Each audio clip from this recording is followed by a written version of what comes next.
तो देखिए final account का क्वेश्चन नंबर 12 जिसमें दे रखा है बच्चों 31 दिसंबर 1977 को रामेश्वर दास की पुस्तकों में निम्न शेष थे।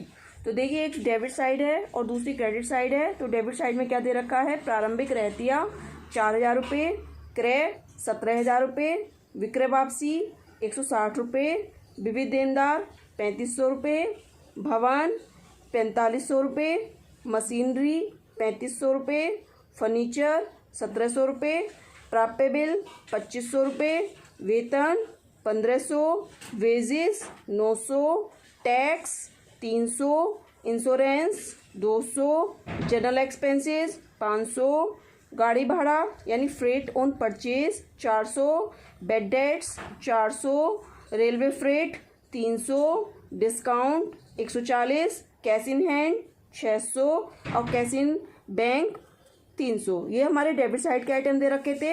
अब देखिए क्रेडिट साइड में हमारे क्या क्या आइटम दे रखे हैं, कैपिटल 15,000, सेल्स 24,500, विविध लेनदार 2500, कमीशन 150, क्रय वापसी 250।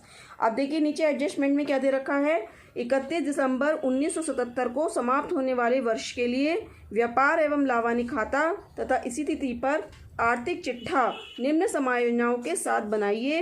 तो पहला एडजस्टमेंट दे रखा है आपका 31 दिसंबर 1977 को अंतिम रहतिये का मूल्य यानी क्लोजिंग स्टॉक का मूल्य 8,000 रुपये था। मशीन पर 10% और भवन पर 5% डेप्रिसिएशन लगाना है आपको।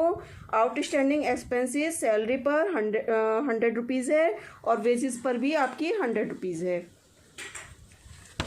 देखिए फिर आपका क्या दे रखा है, फिर दे रखा है विविध देनदारों पर यानी सन्ड्री डेटर्स पर 5% असोदय तथा संदिग्ध ऋण के लिए संचय यानी रिजर्व फॉर बैड डेट्स आपको करना है। तो देखिए अब हम इसका सॉल्यूशन देखते हैं।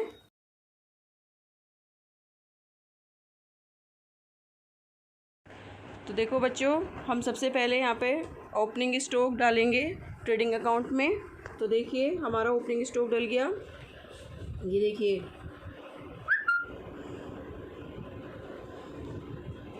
देखिए हमारा ओपनिंग स्टॉक डल गया, ठीक है 4,000 रुपये। इसके बाद में हमने परचेज डाल दी इनर कॉलर में, कितने रुपए डाल दी, 17,000 रुपये ये हमने डाली। इसमें से फिर हमने क्या करेंगे, रिटर्न घटाएंगे, ठीक है कितना 250 रुपये हमने रिटर्न घटा दिया। तो हमारा कितना आ गया, तो देखो 17,000 में से 250 घटाएंगे तो 16,750 हमारे ये आ गए, ठीक है। इसके बाद वेजेस दे रखी है 900 रुपये, तो 900 रुपये हमने इनर कॉलम में लिख दी यहाँ पर। और इस पर हमारा दे रखा है समायोजन के अंतर्गत कि 100 रुपये अदत्त है मजदूरी पर, 100 रुपये अदत्त है, हमने 100 रुपये हमने यहाँ जोड़ दिए तो हमारे कितने आ गए, 1,000 रुपये आ गए, ठीक है। अब देखिए इसके बाद हमारा दे रखा है रेलवे फ्रेट, तो 300 रुपये रेलवे फ्रेट आ गया। फिर दे रखा है फ्रेट ऑन परचेज 400 रुपये आ गया हमारा, ठीक है। और क्लोजिंग स्टॉक में वो इधर क्रेडिट साइड में हमारा क्या आता है, सेल्स आता है। सेल्स में से हमने रिटर्न घटा के हमारा कितना आ गया, 24,340 रुपये हमारा आ गया। और हमारा क्या आ गया, क्लोजिंग स्टॉक आ गया।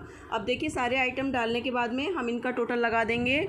तो इनका हमने टोटल लगाया तो 32,340 और ये हमने यहाँ लिख दिया 32,340 बिल्कुल इसकी सीध में, ठीक है। अब इसमें से हमने जब ये बैलेंस निकाला तो 9,890 रुपये हमारा आ गया।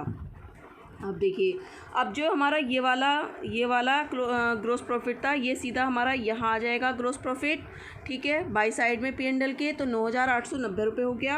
अब हम क्या डालेंगे, बेड डेट्स डालेंगे। तो देखिए क्वेश्चन के अंतर्गत दे रखा है ओल्ड बेड डेट्स कितना 400 रुपये दे रखा है। अब इसमें ये कह रखा है कि देनदारों पर 5% रिजर्व फॉर बेड डेट्स करना है। तो हम क्या करेंगे, 5% रिजर्व फॉर बेड डेट्स। अब हमारे देखिए डेटर्स कितने दे रखे हैं, 3500 रुपये दे रखे हैं, ठीक है। यहाँ 3500 इसका हमने 5% निकाला तो हमारा कितना आ गया, 175 रुपये। हमने ओल्ड में न्यू जोड़ दिया 175 रुपये, टोटल जोड़ के हमने 575 रुपये यहाँ डाल दिया। और जो ये वाले 175 रुपये डाले थे हमने, ये हम क्या करेंगे, ये हम डेटर्स में से घटा देंगे। डेटर्स हमारे कितने के हैं, 3500 रुपये के, और इसमें से 175 रुपये घटा के हमारा कितना आ गया, 3325 रुपये हमारा ये आ गया, ठीक। अब देखिए इसके बाद हम क्या करेंगे, इसके बाद हमारा क्या है, डेप्रिसिएशन दे रखा है। तो देखिए डेप्रिसिएशन हमारी दो उस पर दे रखी है, एक तो मशीनरी पर दे रखी है और एक हमारी बिल्डिंग पर दे रखी है। तो मशीनरी हमारी कितनी है, मशीनरी हमारी ये दे रखी है देखिए 3500 का हमारा दे रखा है। ये हमारी 3500 मशीन दे रखी है, 3500 पे 10% कह रहा है, तो हमारी कितनी आ गई 350। तो हमने डाल दिया P&L के डेबिट साइड में, और 350 रुपये घटा के 3150 रुपये हमने डाल दिए इधर बाहर। ठीक है, अब हमारा क्या दे रखा है, बिल्डिंग पर दे रखा है। तो बिल्डिंग हमारी कितनी दे रखी है, 4500 रुपये की दे रखी है। 4500 पर हमारा 5% दे रखा है, तो 5% हमने इसका घटा दिया। तो बिल्डिंग में से घटा देंगे 225 रुपये, तो हमारा आ जाएगा 4275 रुपये। और इधर हम ये जो 225 रुपये हमारे आए थे, ये हम कहाँ डाल देंगे, ये हम P&L के डेबिट साइड में डाल देंगे। तो हमने 350 रुपये की हमारी मशीनरी पर हुई थी, और 225 रुपये जोड़ के हमने 575 रुपये बाहर डाल दिए।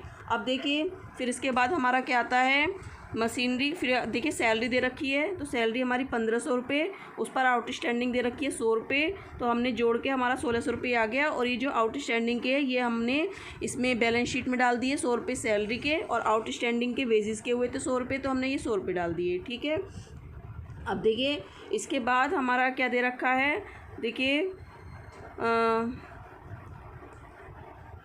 ये दे रखा है, टैक्स दे रखा है 300 रुपये, फिर इंश्योरेंस दे रखा है 200 रुपये। ठीक है, जनरल एक्सपेंस दे रखा है 500 रुपये, डिस्काउंट दे रखा है 140 रुपये। अब देखिए क्रेडिट साइड में जो ये वाला प्रॉफिट, तो ये हमारा यहाँ आ गया था, ग्रोस प्रॉफिट 9890, कमीशन में दे रखा है क्रेडिट 150, इनका टोटल जोड़ दिया हमने तो 1040, तो हमारा ये आ गया 1040, हमारा ये आ गया। ठीक है, और हमने जब इसका नेट प्रॉफिट निकाला, तो हमारा नेट प्रॉफिट टोटल निकल के कितना आया, 6150 रुपये हमारा नेट प्रॉफिट आ गया। अब जो ये नेट प्रॉफिट होता है कैपिटल में जुड़ जाता है, तो कैपिटल बैलेंस शीट में लायबिलिटी साइड में कैपिटल हमने 15,000 रुपये डाल दी, 6150 रुपये हमने नेट प्रॉफिट डाल दिया।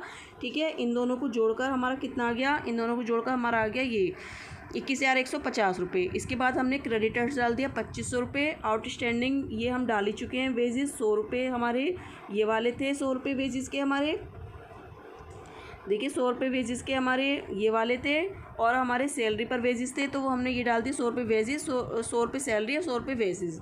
ठीक है, अब हमारा क्रेडिट इसका लायबिलिटीज़ का कोई आइटम नहीं दे रखा। इधर आ जाओ, इस साइड में कैश इन हैंड दे रखा है 600 रुपये, कैश इन बैंक 300 रुपये, BR 2500 रुपये, डेटर्स 3500 के दे रखे थे। इसमें से हमने जो रिजर्व फॉर बैड डेट्स था 5%, वो हमने घटा दिया, तो 3325 रुपये हमारे आ गए। इसके बाद देखिए हमारी बिल्डिंग दे रखी है, बिल्डिंग हमारी कितनी आ गई, बिल्डिंग हमारी 4500 रुपये आ गई, और 225 रुपये उसमें से हमने क्या घटा दिया, 5% हमारा डेप्रिसिएशन घटा दिया। फिर हमारी मशीन थी 3500 रुपये की, इस पर 10% डेप्रिसिएशन था, 350 घटा के 3150 आ गया। फर्नीचर हमारे 1700 के दे रखे हैं, उस पर कोई डेप्रिसिएशन नहीं दे रखा। और क्लोजिंग स्टॉक हमारे ये हमने 8000 रुपये यहाँ डाले थे, और यही 8000 रुपये हमारे यहाँ आ गए। ठीक है, अब इसका बैलेंस जब हम निकालेंगे, तो 23,850 हमारा ये लायबिलिटी साइड का, और 23,850 हमारे असेट साइड का। अगर ये टोटल दोनों हमारे सेम हो जाते हैं, तो इसका मतलब हमारा क्वेश्चन ठीक है।